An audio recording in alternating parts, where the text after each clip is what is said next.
මේ දවස්වල මම වැඩ කරන හයි ස්කූල් එකේ ෆැෂන් ප්‍රොජෙක්ට් එකක් යනවා. පොඩ්ඩක් බලලා ඉන්නකෝ මේ ළමයි මොන වගේ දේවල්ද හදන්නේ කියලා.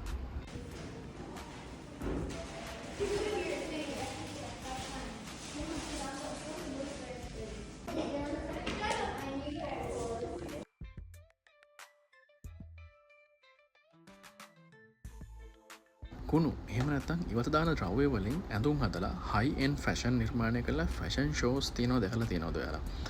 එහෙම කම්පිටිෂන් එකක් තියෙනවා ජංක් කුටු කියලා. මේ කම්පිටිෂන් එක පටන් ගත්තේ අයර්ලන්ඩ් වල ටීවී ෂෝ එකක් විදියට. අවුරුදු 12 ඉඳන් අවුරුදු 19 වෙනකන් ඉස්කෝලේ ළමයි මේ කම්පිටිෂන් එකේ සහභාගී වුණා. දැන් මේක ලෝකෙ පුරාම ජනප්‍රිය වෙමින් යනවා. දැන් තරම් තියෙන සීමිත රටවල් සංඛ්‍යාවක. හැබැයි මේක සස්ටේනබල් ෆැෂන් මූව්මන්ට් එකක් විදියට ජනප්‍රිය වෙලා තියෙනවා මුළු ලෝකෙ පුරාම. මේකෙදි වෙන්නේ ඉවත දාන ඕනම ද්‍රව්‍යයකින් හයි එන්ඩ් ෆැෂන් නිර්මාණය කරන එක. ඒ කියන්නේ කුටු ලෙවල් එකේ ෆැෂන් නිර්මාණය කරන එක. ලංකාවේ තාම අපිට මේ තරඟට සහභාගී වෙන්න බෑ.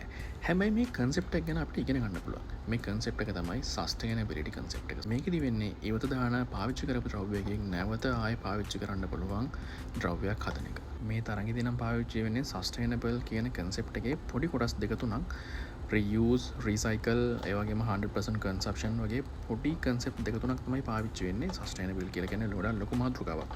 හැබැයි මේ කන්සෙප්ට් එකෙන් අපිට පුළුවන් අපි පාවිච්චි කරපු දේවල් වලින් ආයේ ප්‍රයෝජනයට ගන්න පුළුවන් යමක් හදන්න. එහෙම කරපු නිර්මාණ කීපයක් මම දාන්නම් ඔයාලට බලන්න. ඒ වගේම මාව ෆලෝ කරන්නත් මේ වීඩියෝ එකට ලයික් එකක් දාන්නත් අමතක කරන්න එපා.